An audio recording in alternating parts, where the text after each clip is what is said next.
Assalamualaikum warahmatullahi wabarakatuh.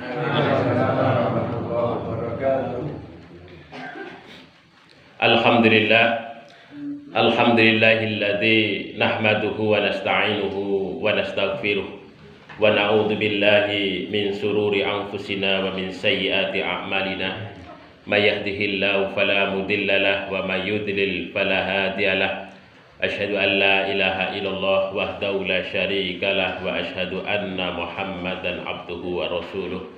Allahumma sholli wa sallim wa barik ala Muhammad wa ala alihi wa ashabihi wa man tabi'ahum bi ihsan ila yaumil qiyamah, amma ba'd.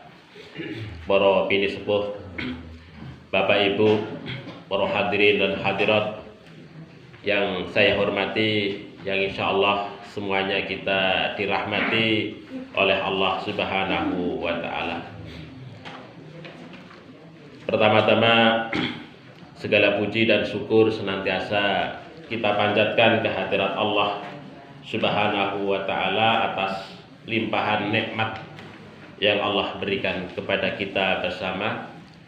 Kemudian sholawat serta salam mudah-mudahan senantiasa tercurah kepada junjungan kita Nabi kita Muhammad Sallallahu Alaihi Wasallam beserta keluarga, sahabatnya, dan juga kita semua sebagai umatnya. Bapak Ibu yang dirahmati oleh Allah, saya melanjutkan dari cerita atau kisah Nabiullah Ibrahim di dalam Al-Quran. Ini adalah terkait dengan dialog Nabiullah Ibrahim dengan pamannya yaitu Azar. Sebelum kita bahas satu persatu ayat ini, surat Maryam ayat 41-48 ini kita baca terlebih dahulu Bapak Ibu sekalian. A'udzu billahi minasy syaithanir rajim.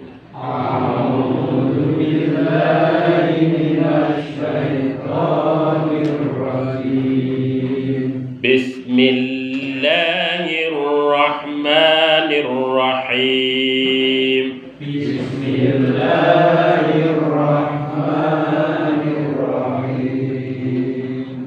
Wadhkur fil kitabi Ibrahim.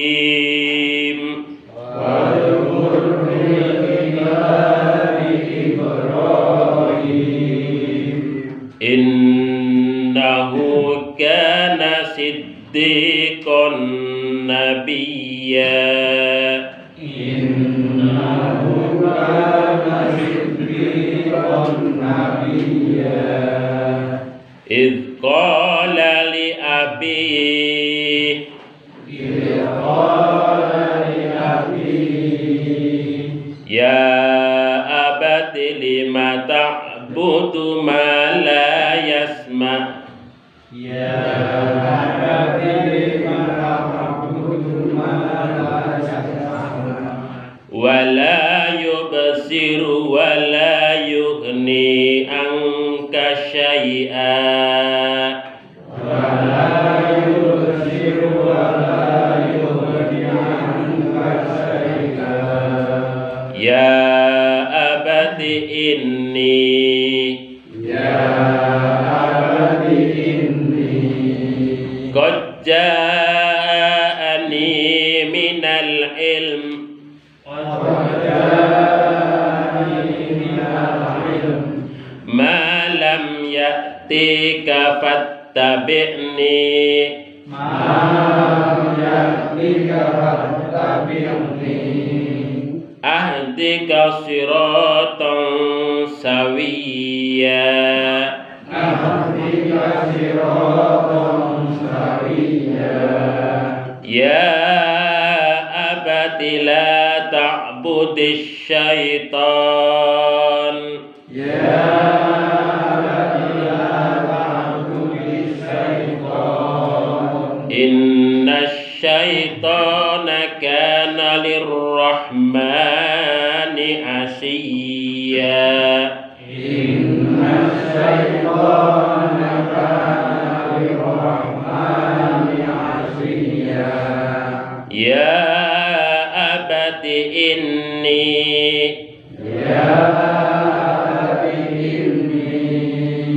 akhafu ayyamassaka adzabum minar rahman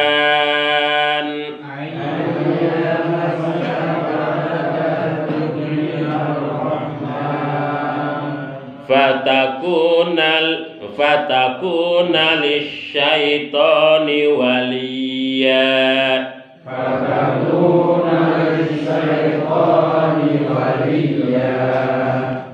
qala araghibun anta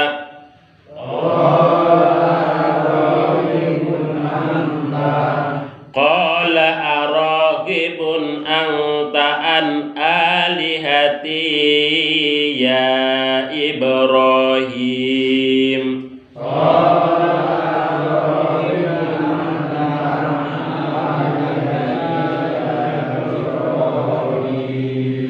la illam tantahi la arjumannak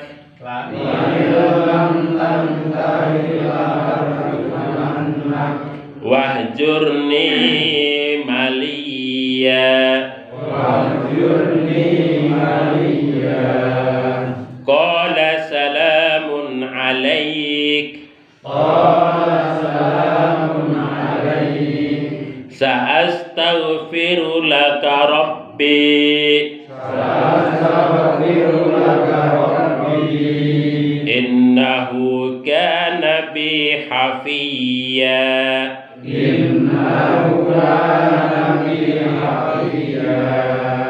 wa a'tazilukum wa ma tad'un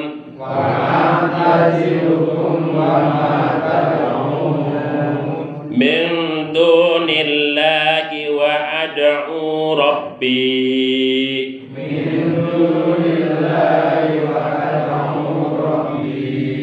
asa alla akuna bidu'ai rabbi saqiya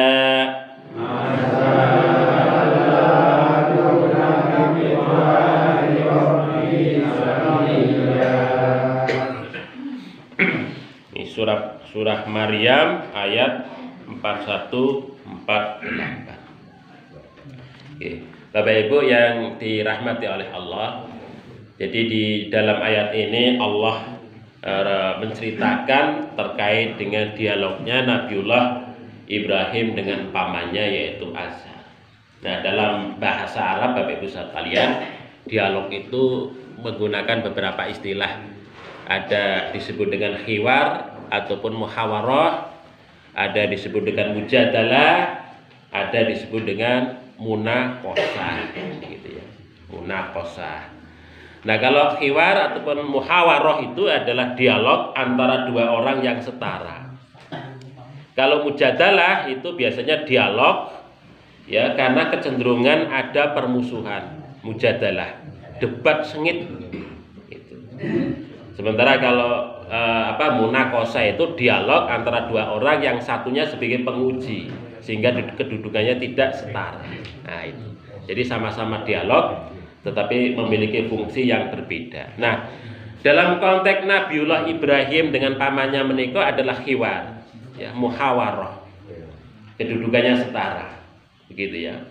Jadi oleh sebab itu maka di dalam ayat ini diceritakan sangat bagus sekali ceritanya ini ya, dari sisi sastra juga sangat bagus ya di dalam surat Maryam ini. Di dalam ayat ini Allah menceritakan wadhkur, ceritakanlah wahai Muhammad, wahai Nabi, fil kitadi di dalam Al-Qur'an itu Ibrahim, yaitu kisah tentang Ibrahim. Mengapa? Innahu, karena sesungguhnya Ibrahim itu karena keadaannya siddiqon, orang yang siddiq, orang yang benar, orang yang mampu membenarkan tentang tauhid, nabiyya, sekaligus sebagai seorang nabi. Karena beliau sebagai seorang yang siddiq, kemarin sudah kita ceritakan itu, orang yang dengan kemampuan akal pikirannya yang begitu luar biasa, itu bisa mencari jati diri di balik fenomena, di balik segala sesuatu yang sifatnya fisik ataupun fisika, artinya membaca sesuatu yang ada di balik yang fisika itu tadi, atau disebut dengan metafisika, sehingga kemudian menemukan ajaran tauhid yang begitu luar biasa. Maka disebut sebagai siddiq. Orang yang siddiq dengan kemampuan akal pikirannya itu mampu menemukan kebenaran hakiki tentang ketuhanan tauhid itu. Nah, ini. Kemudian dalam ayatnya selanjutnya disebut idza qala, ingatlah, qala ini fiilnya fiil madhi ya. Tatkala dia Nabiullah Ibrahim berkata li abihi, kepada ayahnya. Kemarin sudah kita sampaikan ayah di sini bukan dimaknai dalam pengertian biologis ya, tetapi orang tua. Ya, hubungan yang sangat rekat, yang sangat dekat Nabiullah Ibrahim dengan pamannya itu tadi, maka disebut sebagai abi, atau karena memang masih ada garis keturunan ke atas, artinya paman itu kan masih saudara kandungnya ayahnya, maka disebut sebagai ayah, gitu ya. Li abihi, kepada ayahnya, maksudnya pamannya, ya abati, wahai ayahku yang tersayang. Bapak Ibu yang dirahmati oleh Allah, ini ungkapan yang sangat baik sekali. Jadi kata abun, abi itu biasa ya, ayah untuk menyebut orang tua begitu ya. Tapi kalau abati pakai tak marbutoh di belakangnya itu menunjukkan rasa sayang. Abah, kalau di Indonesia menjadi abah ya, abah menjadi abadi, wahai ayahku yang terkasih yang tersayang. Nah, itu abah itu. Jadi tak di sana sebagai mubalaghah, sifat mubalaghah, melebihkan.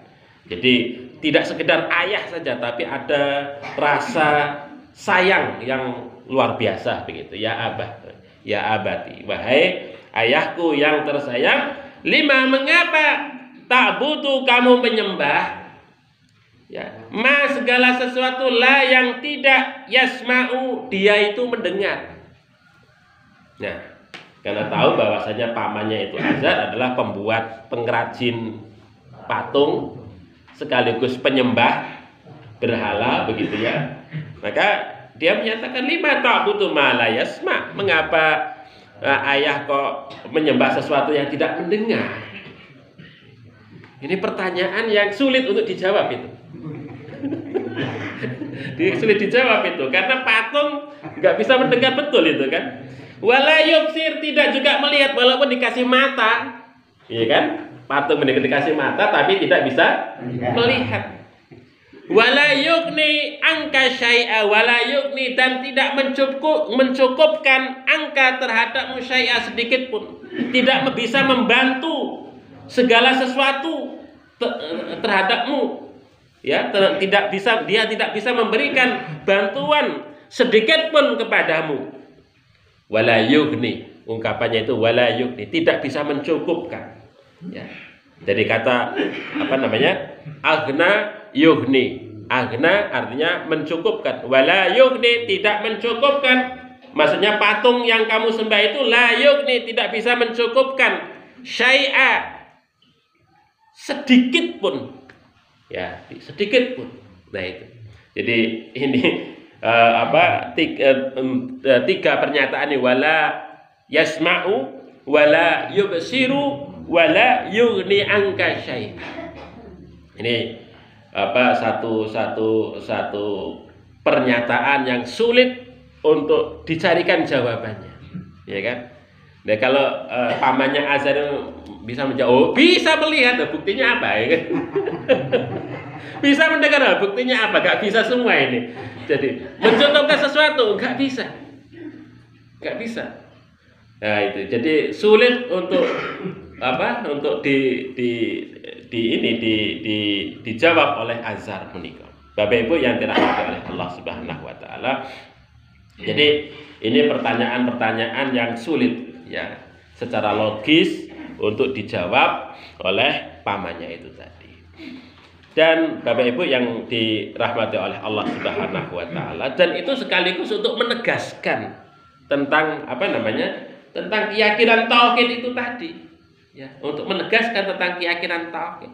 Lah, buat apa kalau berhala patung itu disembah, tidak bisa mendengar, tidak bisa melihat, tidak bisa mencukupkan segala sesuatu kepada kita? Ya fungsinya untuk apa? Nek untuk perhiasan ya ora apa-apa lah ngomongnya gitu ya. Jadi taruh di depan pintu sebagai altar, sebagai perhiasan ya ora apa-apa. Tapi kalau disembah-sembah itu nggak ora enek fungsinya. Kalau sekedar fungsi estetika, perhiasan ya ora apa-apa. Ibaratnya ngoten niku. Kan bagi Muhammadiyah niku nek patung sebagai estetika mboten napa-napa nggih. Enggak apa-apa. Enggak apa-apa. Tapi kalau disembah itu yang menjadi masalah. Memang dulu ketika awal-awal Muhammadiyah itu berdiri memang seperti gambar kayak Haji Ahmad Dahlan itu nggak boleh ditaruh, itu aja nggak boleh itu zamannya apa namanya Kiai Haji Ibrahim. Jadi foto-foto Kiai Haji Ahmad Dahlan itu zamannya Kiai Haji Ibrahim ini kok masih keponakan Kiai Haji Dahlan memimpin Muhammadiyah pada saat itu diturunkan semua, nggak boleh. Itu agak keras begitu, takut kalau ada kultus. Tapi seiring dengan perkembangan zaman kemudian ada fatwa bahwasanya kalau gambar itu tidak masalah.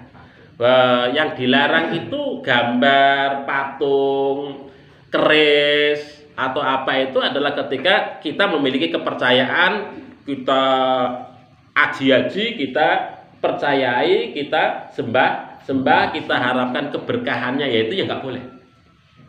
Nggak boleh. Kita taruh gambar itu mengharapkan keberkahan, itu nggak boleh. Ya kan? Nggak boleh. Naruh pokoknya ayat Al-Qur'an. Ya mengharapkan keberkahan, enggak lah. Tetapi kita sekedar untuk pepaes, ya kan? Menghias ruangan. Nah, kalau menghias ruangan nggak apa-apa. Ya daripada gambar yang lain, umumnya ayat Al-Qur'an, ya apa lebih baik, ya kan? Tetapi kita tidak mengharapkan keberkahan-keberkahan. Kita dengan ini wah berkah. Boten gitu ya. Jadi bukan itu maksudnya. Tetapi sekedar untuk pepaes, zina, sekedar untuk menghias diri, itu yang diperkenankan, diperbolehkan karena manusia, karena pada dasarnya yang namanya makhluk manusia itu kan makhluk seni, senang kepada sesuatu yang indah, senang kepada sesuatu yang cantik, yang menawan begitu. Maka pepaes, menghias diri itu diperkenankan. Termasuk umpamanya dalam kaitan ini adalah patung atau apa begitu ya. Kalau selama itu tidak disembah nggih angsa. Tapi kalau kemudian dipuja-puja, ya kan, boten angsal, boten parah. Termasuk keris, jenengan gadai keris wis boten napa-napa. Yo, keris itu memang peninggalan yang unik, yang cantik, yang menawan, bagus sekali. Itu dipelihara ya ora apa-apa untuk pepaes diri. Ya kan, ditaruh di ruang tamu itu kan bagus itu kan, hiasan itu. Nah, itu enggak apa-apa. Tetapi kalau kita percaya dengan adanya keris itu, wah ini menjadi keris ini, rumah ini menjadi aman, ya itu enggak boleh. Kalau untuk pepaes diri itu yang diperkenankan. Ngoten niku nggih Bapak Ibu sekalian. Jadi begitu ya, jadi begitu. Jadi di Muhammadiyah itu diperkenankan ya, karena benda-benda seni itu diperkenankan, diperbolehkan selama tidak memiliki kepercayaan. Itu. Bapak Ibu yang dirahmati oleh Allah Subhanahu wa taala.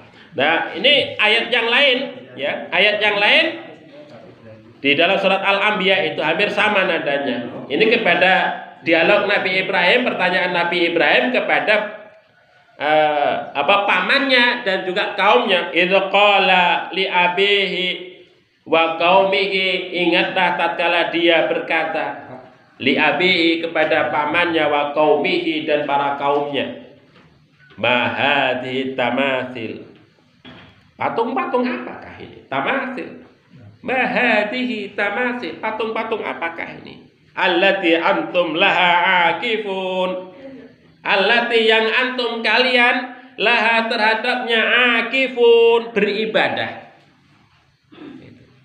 Jadi untuk apa patung-patung yang semacam ini kalian ibadahi?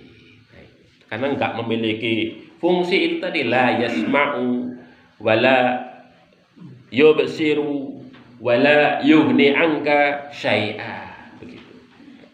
Jadi penegasan yang sangat kuat sekali pernyataan Nabiullah Ibrahim kepada pamannya. Kemudian ayat selanjutnya, Bapak Ibu sekalian, ayat selanjutnya Nabiullah Ibrahim menyatakan, ya abati, wahai pamanku, ini sesungguhnya aku ini Koja'ani telah datang kepadaku, ja'ani telah datang kepadaku, minal ilmi satu ilmu, telah datang kepadaku satu ilmu. Saya memiliki ilmu pengetahuan tentang itu, untuk menerangkan, maksudnya untuk menerangkan bahwasanya tentang agama tauhid, untuk menerangkan bahwasanya apa yang disembah oleh orang-orang Babylon, oleh orang-orang Sumeria itu adalah salah dan keliru dari sisi Allah Subhanahu wa taala. Malam yakti, yang tidak, yang lam tidak, yaktika yang tidak diberikan kepada engkau. Karena ini wahyu ya, sifatnya wahyu. Itu memang diberikan kekhususan kepada Nabiullah Ibrahim. Jadi pamannya nggak tahu tentang ilmu itu. Ya mungkin pamannya menganggap itu bagus, ya kan? Ada ketertarikan secara spiritual untuk melakukan penyembahan dan sebagainya. Itu kan sifatnya duniawi saja. Memang manusia itu lebih tertarik kepada sesuatu yang sifatnya kelihatan, nampak. Ketika ada sesuatu kekaguman, dia akan berdetak kagum di dalam hatinya itu tadi, ya, berdetak kagum di dalam hatinya itu tadi, yang kemudian dia akan melakukan penyembahan dan sebagainya dan seterusnya. Itu memang fenomena zaman dahulu, Bapak Ibu sekalian. Makanya dulu ada petir menyambar-nyambar begitu, dianggap sebagai Tuhan, dewa petir, ya kan? Ada angin lesus luar biasa, bisa menerbangkan rumah dan lain-lain. Wah, ini dewa angin, disembah-sembah. Ada ombak yang begitu luar biasa di laut kidul. Pokoknya begitu. Wah, itu ombak luar biasa, bisa menenggelamkan segala apa saja. Wujudnya tsunami, disembah-sembah oleh manusia. Itu karena apa? Karena manusia takjub kepada fenomena. Karena nggak mampu menangkap apa yang ada di balik fisika itu tadi, fisik. Sehingga kemudian fisiknya yang nampak itu disembah. Padahal bukan itu yang dimaksudkan oleh Allah. Ketika Allah menampakkan ketakjuban kepada kita itu tadi, sesungguhnya Allah ingin memberitahukan di balik ketakjuban itu ada yang mewujudkan ketakjuban itu bagi kita sebagai manusia. Itulah Nabiullah Ibrahim menjelaskan. Maka disinilah Allah menyatakan, ya, di sini Nabiullah Ibrahim menyatakan yang diceritakan oleh Allah, ya, melalui wahyu kepada kanjeng Nabi Muhammad ini, Qadja'ani, sungguh ya telah datang kepadaku, minal ilmi, satu ilmu, malam yaktika, yang mana ilmu itu tidak diberikan kepadamu, ya. Fattabi'ni, maka ikutilah aku, wahai pamanku, wahai orang tuaku yang terkasih, ikutilah aku. Ya, itu ikutilah aku. Fattabi'ni. Ini bahasa Al-Qur'annya begitu indah. Jadi tidak Ibrahim menyatakan ini alim, aku orang alim, anta jahil, kamu orang bodoh, enggak begitu bahasanya. Tapi ini qadja'ani minal ilm. Sungguh aku telah diberikan ilmu. Malam yaktika, yang tidak diberikan kepada Anda. Itu. Enggak langsung ini alim, saya orang alim sementara Anda bodoh. Enggak begitu bahasanya. Ini bahasa kepada orang tua, ada adabnya, ada tata keramanya. Ini yang yang dilakukan oleh Nabiullah Ibrahim begitu luar biasa begitu. Jadi ada adab di sana, tata krama terhadap orang tua. Jadi dialog dengan orang tua memang ada adabnya, ada tata keramanya. Sekalipun kita itu menyampaikan kebenaran, tata cara itu penting. Jangan sampai kok malah menyinggung, malah menyakiti perasaannya dengan tata krama, dengan adab yang benar saja. Kadang-kadang orang tua itu masih kurang menerima kok, nggih. Betul nggak? Apalagi keluarga dekat menika. Keluarga dekat itu dikandani itu agak lebih sulit dibandingkan dengan orang lain. Buktinya sudah banyak. Nabi Nuh anaknya dengan istrinya, gitu. Nggih wonten nonton, nggih kan? Pamanipun Kanjeng Nabi Muhammad Abu Lahab, Abu Jahal itu kurang apa toh? Nggih kan? Itu orang dekat dengan Nabi. Tetapi ketika Nabi menika ngandani, ngajak kepada kebenaran menika lebih sulit, bahkan menjadi motor penggerak untuk memusuhi Kanjeng Nabi Muhammad Shallallahu Alaihi Wasallam. Demikian juga ini pamannya Nabiullah Ibrahim menika, orang yang dekat, ya, orang yang dekat. Hanya saja memang karena beliau ini pamannya Nabiullah Ibrahim itu kan orang yang secara ekonomi menikmati keberadaan berhala itu, karena dia bisnisnya berhala, ya kan, laris gitu kan. Ya, secara ekonomi menikmati itu, dan dia adalah orang yang dekat dengan kekuasaan. Artinya pengaruhnya yang begitu luar biasa, begitu kan. Jadi karena orang memiliki pengaruh yang begitu luar biasa, kok tiba-tiba berhenti dari begitu kan, kemudian menjadi pertanyaan besar dari masyarakat.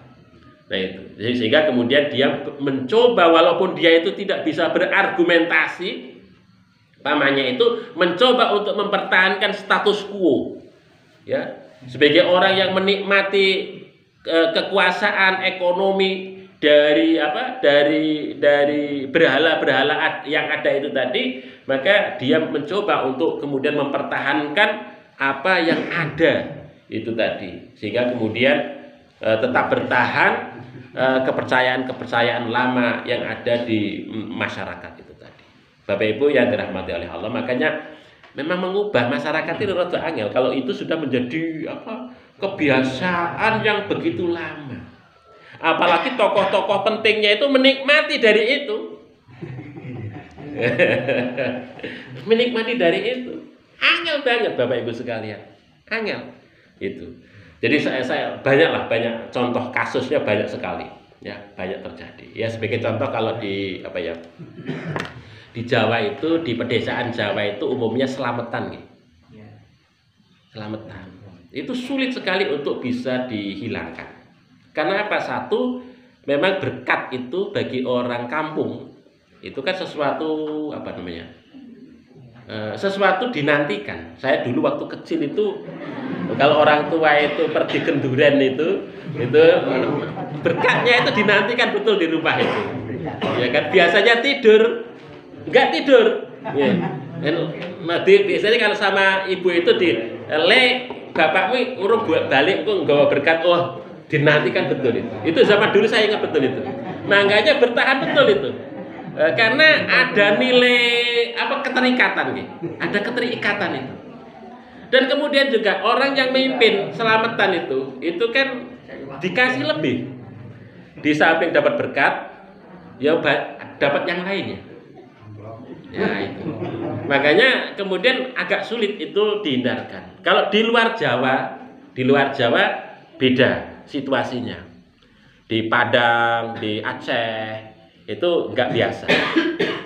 Jadi model-model selamatan begitu nggak biasa. Ya, jadi karena tradisinya beda, ya, masyarakatnya beda. Kalau di kita memang itu sebagai salah satu cara untuk merekatkan tali silaturahmi. Ya, begitu. Itu salah satu. Kemudian mengapa selamatan itu agak bertahan lama di pedesaan-pedesaan Jawa itu, ya, sangat sulit untuk kemudian tradisi itu kemudian hilang. Tapi kalau di perkotaan Bapak Ibu sekalian itu beda lagi. Kalau di perkotaan kan masyarakatnya tidak serekat di pedesaan. Kadang-kadang mengundang selamatan itu angel Bapak Ibu di perkotaan itu. Oke, jadi ngundang selamatan itu biasanya gampangnya ngundang dari panti asuhan. Minta kepada panti asuhan untuk datang ke rumah, biasanya begitu. Kalau ngundang tetangga jarang yang datang. Males. Itu. Kenapa? Satu, orang di perkotaan itu biasanya sampai di rumah itu jam 8, jam 9 malam. Kesibukan. Nggak mesti ada di rumah. Ketika diundang pasti jarang datang. Atau biasanya begini, caranya adalah mengundang jamaah masjid. Takmirnya minta tolong kepada takmirnya. Biasanya ngenten ngarane, Mas takmir minta tolong ya 10 orang, 20 orang ya. Nanti sore ya, gitu caranya gitu. Jadi nanti takmir yang cari, kemudian dibawa ke rumahnya untuk selamatan itu. Tapi kalau mengundang tetangga sulit di perkotaan itu karena faktor mobilitas dan perubahan sosial ekonomi yang sudah berbeda dengan masyarakat pedesaan. Itu yang terjadi. Jadi perubahan karena faktor perubahan masyarakat itu sehingga kemudian berubah. Jadi bukan karena faktor keyakinan itu, tapi karena faktor situasi dan keadaan yang berubah itu yang memaksa masyarakat kemudian tidak lagi biasa melakukan model yang semacam itu. Bapak Ibu yang dirahmati oleh Allah Subhanahu wa taala. Terus itulah yang kemudian mengekang pamannya Nabiullah Ibrahim Azhar itu untuk bertahan dengan kepercayaan lama itu tadi. Karena apa? Karena dia menikmati status quo, menikmati kekuasaan, menikmati ekonomi, sehingga tidak mau ikut kepada ajaran baru atau sama sekali baru yang diajarkan oleh Nabiullah Ibrahim. Kemudian Nabiullah Ibrahim menyatakan, "Fattabi'ni, maka ikutilah aku, ahdika siraton sawiyya, maka aku akan memberikan petunjuk kepadamu siraton sawiyya, jalan yang lurus." Jalan yang lurus, maksudnya jalan yang memang untuk sampai kepada Allah Subhanahu wa taala. Kan kalau orang-orang musyrik menikah nyembah kepada patung itu sebenarnya dia itu maksudnya pengen sampai kepada Allah. Pengennya begitu, tapi jalannya keliru. Gitu loh. Ya kan jalannya keliru. Pengen nyembah sebenarnya pengen sampai kepada Allah, tapi jalannya keliru yang disembah itu. Nah itu maka disinilah Nabi Ibrahim sebagai seorang nabi memberikan petunjuk, ahdika, maka aku akan memberikan petunjuk kepadamu siraton sawiyya, jalan yang lurus, maksudnya jalan yang bisa menyampaikanmu ke hadirat Allah Subhanahu wa taala. Kenapa? Karena jalan penyembahan terhadap patung, berhala dan sebagainya itu bukan jalan yang lurus. Bukan jalan yang menyampaikan kita untuk menuju kehadiran Allah Subhanahu wa taala, tidak. Malah justru itu jalan yang menjauhkan kita dari Allah Subhanahu wa taala. Karena itu adalah jalan yang dibenci oleh Allah Subhanahu wa taala. Nah, itu Bapak Ibu sekalian. Jadi di sini Nabi Ibrahim menunjukkan fungsinya sebagai seorang nabi. Fattabi'ni, wahai ayahku, wahai pamanku, ikutilah aku. Mohon ikutilah aku. Nah ini, jadi Kanjeng Nabi bermohon kepada pamannya itu tadi untuk untuk mengikuti dia. Dan kemudian Nabi Ibrahim menjelaskan, ya abati, ungkapan lagi, wahai ayahku yang terkasih, la ta'budi syaitan. Hendaklah engkau jangan menyembah setan. Ini tamasil al-asnam, al-andad itu diasosiasikan dengan asyaiton. Diasosiasikan dengan setan. Jadi tamasil, amdad, al-asnam, berhala-berhala itu diasosiasikan dengan setan. Karena memang setan itulah yang menjerumuskan manusia untuk menyembah selain Allah Subhanahu wa taala. Nah itu. Maka di sini Nabiullah Ibrahim menjelaskan hal itu. Inna syaitan, karena apa? Sesungguhnya syaitan itu kana lirrahmani asiyya. Karena syaitan itu adalah orang yang kepada yang Maha Rahman itu adalah asiyya, orang yang berbuat maksiat. Ya. Jadi keliru. Yang aturan yang kita sembah itu yang Maha Rahman, yang memberikan kasih sayang kepada kita semua. Tetapi kalau kok kita malah menyembah kepada setan. Yang setan itu justru bermaksiat, jauh dari yang Maha Rahman. Ya mana mungkin jalan yang kita tempuh itu kok sampai kepada Allah Subhanahu wa taala yang Maha Rahman menika. Ini bahasanya luar biasa Bapak Ibu sekalian ini, bahasa yang sangat indah sekali. Lirrahman. Ini Allah sudah Nabi Ibrahim menyatakan kana lirrahmani asyiya. Jadi Allah Subhanahu wa taala itulah yang Maha Rahman, yang memberikan kasih sayang kepada kita semua. Jadi tidak ada zat yang lain yang memberikan kasih sayang selain daripada yang Maha Rahman itu tadi, yaitu Allah Subhanahu wa taala. Maka oleh sebab itu ketika kita menyembah setan yang wujud nyatanya itu dalam bentuk al-asnam, berhala, at-tamasil atau berhala, itu atau al-andat, itu bahasa-bahasa Al-Qur'an yang digunakan begitu. Maka itu tidak memiliki fungsi kepada kita dan justru membahayakan. Kenapa? Karena yang Maha Rahman itu nantinya akan justru marah kepada kita. Yaitu kan? Kenapa? Karena kita mengasihi musuhnya. Ya, mengasihi musuhnya, menolong musuhnya, menjadi sahabat musuhnya, yaitu setan itu tadi. Maka yang Maha Rahman, Allah yang Maha kasih sayang itu akan justru nantinya akan marah kepada kita. Kita sudah dikasihi selama ini, diberikan berkat hidup, ya kan, keluasan hidup di dunia, diberikan kesempatan, diberikan waktu, itu kan merupakan bentuk kasih sayang Allah Subhanahu wa taala. Tetapi mengapa kita justru menjadi musuhnya yang Maha Rahman itu tadi?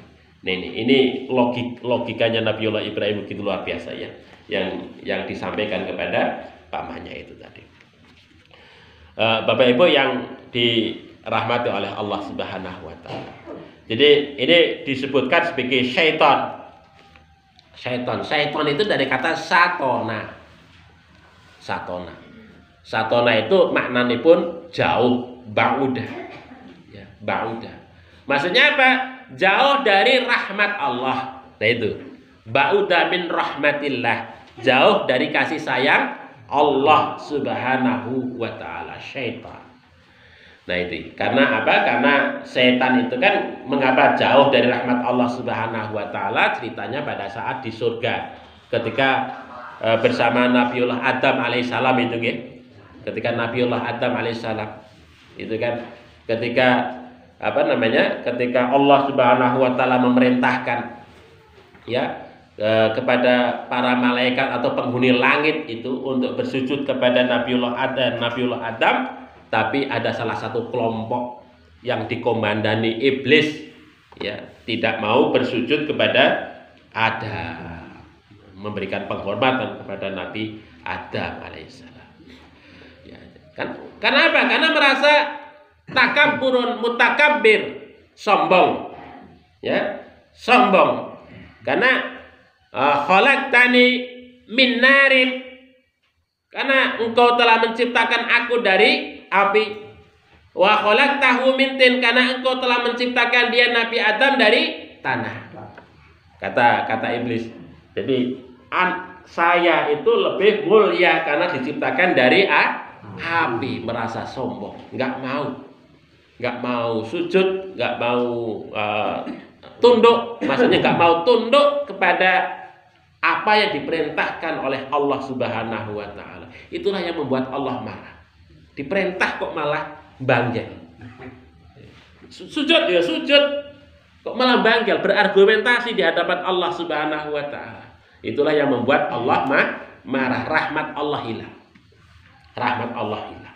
Maka kata iblis itu kemudian disebut sebagai syaiton, orang yang jauh, ba'uda min rahmatillah. Hanya saja begini Bapak Ibu, kalau ketika disebut sebagai syaiton itu sebagai sifat ya, sifat. Maksudnya setan itu bisa melekat dalam diri kita sebagai manusia, atau juga makhluk yang namanya iblis dan kawan-kawannya itu disebut dengan setan. Karena apa? Karena di dalam ayat Al-Quran itu ketika Allah Subhanahu wa taala itu menyebut syaitan itu dikaitkan dengan karakter min sayatinil ins wa sayatinil jins. Sayatinil ins itu setan-setan manusia. Sayatinul ins. Jadi setan manusia. Jadi setan itu ada wujudnya seperti manusia. Nah itu Bapak Ibu sekalian. Tapi juga ada sayatinul jin. Setan wujudnya seperti iblis. Begitu. Jadi setan menika wujudnya wonten sing bentuke menungso, ada wujudnya seperti iblis. Jadi kalau wujudnya seperti manusia ya manusia yang mengajak kepada kekufuran, manusia yang mengajak kepada sesuatu yang jauh dari Allah Subhanahu wa taala, mengajak untuk menyembah berhala, mengajak untuk menyembah segala sesuatu yang bertentangan dengan syariat, agama dan seterusnya itulah setan-setan yang wujudnya seperti manusia. Nah, begitu. Maka di sini Allah Subhanahu wa taala itu menyebut kata syaitan. Itu karena bisa menjadi karakter. Ya. Inna syaitana kana lirrahmani asiyya. Sesungguhnya setan itu kepada Zat yang Maha Rahman itu adalah sangat bermaksiat, jauh dari Allah Subhanahu wa taala.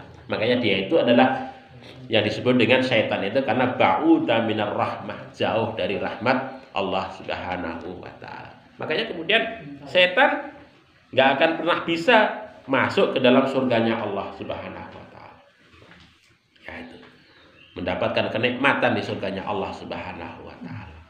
Tetapi selamanya nanti ketika alam dunia ini habis, selesai, maka tempat kembalinya itu adalah neraka. Jadi pada saat di dunia ini mereka mencoba untuk menggoda kita sebagai manusia itu untuk menjadi bagian pengikutnya yang tujuannya menjadi temannya. Itu kan seneng mendapatkan teman yang banyak itu nanti. Jadi, karena tujuannya itu menggoda manusia untuk menjadi teman supaya manusia itu disiksa di dalam neraka. Rasakan juga itu. Saya disiksa juga manusia disiksa. Itu begitu dengkinya, dendamnya kepada manusia itu tadi. Ya kalau sekarang katanya saya diusir dari surga, maka besok awas anak turun manusia akan menjadi teman-teman saya. Itu. Akan menjadi teman-teman saya sampai nanti ketika saya pun disiksa, dia juga akan menjadi bagian juga orang-orang yang disiksa oleh Allah Subhanahu wa taala. Makanya setan, iblis itu akan senantiasa menggoda kita untuk kemudian kita jatuh ya dari menyembah Allah Subhanahu wa taala kepada menyembah setan atau yang lainnya. Bapak Ibu yang dirahmati oleh Allah Subhanahu wa taala. Karena begini, ini bagaimana respon pamanipun Nabi Ibrahim ketika nggak bisa menjawab secara logik menika. Pamanipun Nabi Ibrahim ketika diberikan pertanyaan begitu kan sulit menjawab itu kan. Yang ada adalah emosi. Ya kan? Ya karena dia menganggap diri sebagai orang tua begitu kan, menganggap ini punya kuasa begitu, ibaratnya ya ingin menunjukkan kekuasaannya itu ya, dengan cara emosi. Wah emosinya nggak main-main Bapak Ibu sekalian. Di sini disebutkan qala, pamannya itu berkata araghibun anta an alihati, apakah raghibun anta, apakah kamu benci? Ini penegasannya luar biasa. Ar-Raghibun anta. Anta itu sebagai penegas. Ya. Ar-Raghibun anta. Apakah kamu benci? Ya. An alihati, dari Tuhan-Tuhanku. Tidak senang, tidak suka kepada Tuhan-Tuhanku. Nah ini ar-raghibun itu sebagai sebagai khobar muqaddam.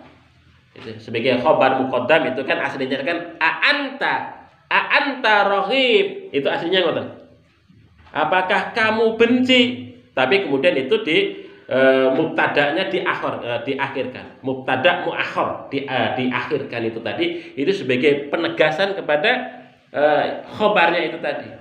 Raghibnya itu tadi. Apakah kamu benci? Ya itu kan. Benci yang begitu luar biasa kepada Tuhan-Tuhanku itu tadi. Ya itu kata pamannya. Jadi pamannya itu ngoten niku. Jadi mengungkapkan merespon dari pertanyaan-pertanyaan Nabi Allah Ibrahim. Padahal Nabi Ibrahim juga nggak benci. Maksudnya tidak benci kepada pamannya itu tadi, hanya saja untuk meluruskan terhadap keyakinan itu yang keliru dan salah itu tadi. Jangan sampai kok kemudian menjadikan al-asnam, menjadikan al-andad, menjadikan al-tamasil, ya berhala-berhala itu sebagai Tuhan, gitu, sebagai Tuhan. Kemudian selanjutnya paman nipun Nabi Ibrahim menyatakan la illam tantahi, sekiranya kok kamu tidak berhenti, intaha yantahi, ora apa namanya, ora mareni, tetep ngono kuwi, dakwah ngono kuwi, ngajak ngono kuwi, itu kata bapaknya, la arjumannak, maka sungguh aku akan merajammu. Oh, ini hukuman buatan main-main Bapak Ibu. Rajam niko melempari dengan batu. Jadi hukum yang namanya hukum rajam niko, orangnya itu ditenggelamkan di dalam tanah separuh badan, dilempari dengan batu. Yaitu itu hukum rajam. La arjumanak, sungguh aku akan merajammu, wahjurni, dan pergilah kamu Malia untuk waktu yang lama. Jangan pernah tinggal lagi di kampung ini, di desa ini.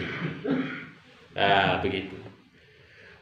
Jadi kalau bagi kita dengan ancaman yang begitu luar biasa itu kan, ya, yang artinya pamannya itu orang yang seharusnya memberikan perlindungan, begitu kan? Beliau kan mendakwai pamannya memiliki kuasa di lingkungan istana, punya pengaruh. Harapan Nabi Ibrahim itu adalah dia yang bisa memberikan pengayoman, pengharapannya begitu, untuk memperkuat dakwah itu. Tetapi justru malah sebaliknya, Nabi Ibrahim mendapatkan ancaman yang begitu luar biasa dan ancaman pengusiran dari pamannya itu tadi, dari kampung halamannya itu tadi.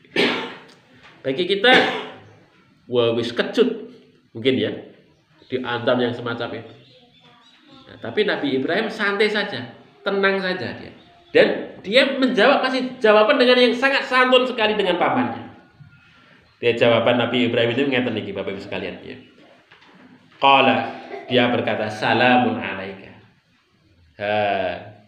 Wis diancam ngoten niku, masih kanjeng Nabi Ibrahim masih menyatakan salamun alaika. Mudah-mudahan keselamatan tetap bagimu wahai paman. Nah, masih mendoakan. Masih tetap mau mendoakan salamun alaika. Sa'astaghfiru laka rabbi, sa'astaghfiru, maka aku akan memohon ampun, laka untukmu, rabbi, kepada Tuhanku. Aku akan memohonkan ampun untukmu wahai pamanku, kepada Tuhan. Wah, masih sebegitunya. Itu. Ya. Walaupun permohonannya itu belum tentu diterima oleh Allah. Dia masih ngomong mau memohonkan ampun kepada pamannya itu tadi. Ini luar biasa. Ini adab Bapak Ibu sekalian, adab kepada orang tua. Sekalipun orang tua yang ngancam-ngancam, ya kita tetap harus tetap untuk berbuat baik. Enggak boleh kita kemudian bersikap yang sebaliknya begitu. Ya. Kemudian innahu kana bihafiyah, karena sesungguhnya dia Tuhanku itu terhadapku hafiyah. Hafiyah menika ar-rafiq. Ya. Dia itu rafiq, zat atau Tuhan yang sangat baik, mengasihiku. Nah, itu dibalas seperti itu Bapak Ibu sekalian. Ketika pamannya yang mungkin Nabi Ibrahim itu ya dengan pendekatan, dengan mendakwai pamannya, ngajak pamannya itu untuk bisa beserta di dalam agama tauhid itu, malah justru dia itu menjadi penentang dan musuh utama.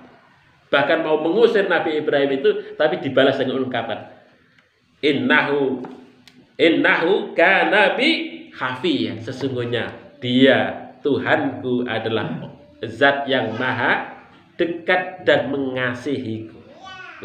Ketika orang yang dekat malah diajak malah memusuhi dia menyatakan Allah lah yang memberikan kasih sayang kepadaku. Ini luar biasa, itu ungkapan ini begitu luar biasa ya, begitu luar biasa. Jadi ini menunjukkan kuatnya akidah ya, kuatnya keyakinan Nabiullah Ibrahim sekalipun diancam oleh pamannya itu sendiri. Kemudian beliau menyatakan wa'tazilu, i'tazala ya'tazilu ya. Wa'tazilukum, dan aku akan meninggalkan. Dengan ancaman ini direspon wa'tazilukum, baik paman, saya akan meninggalkan. Wis diajak angel ngancam pula, maka Nabi Ibrahim sekaligus pamit kepada pamannya. Baik, wa'tazilukum, aku akan meninggalkanmu. Wa ma tad'una min dunillah, dan aku juga meninggalkan apa-apa yang kamu sembah min dunillah, selain daripada Allah Subhanahu wa taala. Jadi meninggalkan pamannya sekaligus kepercayaannya itu tadi. Nah itu. Kemudian apalagi kata Ibrahim, wa ad'u rabbi, dan aku berdoa kepada Tuhanku, asa mudah-mudahan Allah tidak ya, mudah-mudahan tidak aku menjadi bidu'ai dengan doa Rabbi kepada Tuhanku itu syakia, orang yang kecewa. Saya berdoa kepada Tuhanku, mudah-mudahan aku bukan menjadi orang yang kecewa, orang yang rugi, syakiyun. Jadi Nabi Ibrahim kepasrahannya kepada Allah Subhanahu wa taala begitu luar biasa ya, walaupun pamannya itu begitu sulit diajak, bahkan menjadi musuh dakwah Nabiullah Ibrahim itu, maka Nabiullah Ibrahim tetap kuat ya, tetap kuat di dalam dakwahnya itu tadi ya, tidak terpengaruh sedikit pun dengan ancamannya. Bapak Ibu yang dirahmati oleh Allah Subhanahu wa taala. Jadi ini saya kira pelajaran ya, pelajaran bagaimana komunikasi ya, ajaran bagaimana mengajarkan komunikasi dakwah itu kepada kita. Kalau kita kemudian dakwah itu ya, sekalipun diancam-ancam itu harus tetap menunjukkan sikap kesantunan, kebaikan. Karena apa? Karena dakwah itu bukan goalnya, bukan tapi yang penting adalah prosesnya itu. Kan ketika proses itu dijalani dengan baik, insya Allah akan dicapai tujuan yang baik pula. Tetapi kalau prosesnya itu sudah nggak baik, maka goalnya juga akan tidak baik. Makanya Muhammadiyah itu juga mengajarkan, Kiai Haji Ahmad Dahlan mengajarkan bahwa dakwah itu dengan kesantunan. Nggak boleh dakwah itu dengan dengan ungkapan-ungkapan kotor, menjelek-jelekkan, menjatuhkan, kemudian apalagi menghina orang, menghina macam-macam gitu ya. Itu mboten angsal, nggak boleh. Harus dengan kesantunan, keadaban. Karena memang tujuan dakwah itu mengajak orang kepada kebaikan. Kalau cara kita sudah jelek, maka orang juga yang diajak juga malah justru ikut jelek, tujuannya nggak tercapai, begitu. Apalagi kalau ceramah itu isinya marah-marah, dari awal sampai akhir isinya kok cuma marah-marah itu. Jadi itu nggak ada dakwah itu ya, itu cuma marah saja itu. Kanjeng Nabi Muhammad nggak pernah ngoten niku. Ya, kalau kita baca di dalam sirah-sirah nabawiyah, sirah-sirah kisah-kisah para nabi, mboten ngoten niku, cerita dakwah ngoten niku. Santun, para nabi menika tetap santun. Nabi Musa alaihissalam ketika kepada Fir'aun itu tetap santun. Tetap santun. Sekalipun Fir'aun menika menjadi penentang yang begitu luar biasa, tetap santun menyampaikannya itu. Nah inilah Bapak Ibu yang dirahmati oleh Allah Subhanahu wa taala. Makanya yang namanya ajaran Islam itu bisa menjadi rahmat kalau kita itu bisa saling memberikan rahmat, bisa mengasihi, termasuk dakwah kita itu disampaikan dengan baik, insyaallah. Bapak Ibu yang dirahmati oleh Allah Subhanahu wa taala, mungkin begitu yang saya sampaikan. Ada kesalahan, kekhilafan, mohon maaf. Billahi taufiq wal hidayah. Assalamualaikum warahmatullahi wabarakatuh.